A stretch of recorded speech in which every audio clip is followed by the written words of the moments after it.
ആ മച്ചാനെ ഞാൻ അന്ന് കണ്ടതിന് ശേഷം പുള്ളിയുടെ തമിഴ് പടങ്ങൾ ഓട്ടോമാറ്റിക്കലി ഒരുപാട് പടങ്ങളുണ്ട്, നല്ല സിനിമകൾ, ഒരുപാട് നല്ല ക്യാരക്ടേഴ്സ് പുള്ളി ചെയ്തിട്ടുണ്ട്. പുള്ളി വരുന്നു, അപ്പോൾ ഒരുപാട് നല്ല പ്രോമിസിങ് ടാലൻസിനെ ഒരു കൊടക്കീഴിൽ നമ്മുടെ അതെ ഡയറക്ടറും പ്രൊഡ്യൂസറും കൂടെ കൊണ്ടുവന്നു. ഇത് ബൾട്ടി മൂവിയല്ല, മൾട്ടി സ്റ്റാർ. കുറെ ആൾക്കാർ അല്ലേ ട്രെയിലറിൽ അങ്ങനെയാണ് നമുക്ക് ഫീൽ ചെയ്യുന്നത്. ഇപ്പൊ ഷെയ്ൻ സംസാരിച്ചുകൊണ്ടിരിക്കുമ്പോൾ പോലും എനിക്കെന്തോ സിനിമ കാണുന്ന പോലെ ഉണ്ട്. എന്താ വെച്ചാൽ ഷെയ്ൻ ഇതുപോലെയാണ് സിനിമയിൽ ആക്ട് ചെയ്യുന്നത്, വളരെ നാച്ചുറൽ ആയിട്ട്. And you have that tag line also, ആ ലേബൽ ഉണ്ട് Shane, the natural versatile actor എന്നൊക്കെ പറയുന്നത്.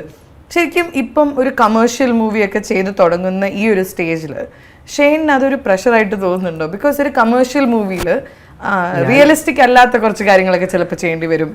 ആ സമയത്ത് how do you balance that tag line and your performance? അതുകൊണ്ട് കുറച്ച് റിയലിസ്റ്റിക് ആയി ഇരിക്കേണ്ടി വരും എന്നുള്ള മാത്രമേ ഉള്ളൂ. എന്ന് വെച്ച് കഴിഞ്ഞാൽ എല്ലാ സിനിമയും ശരിക്കും നാച്ചുറൽ ആയിട്ട് തന്നെയാണ്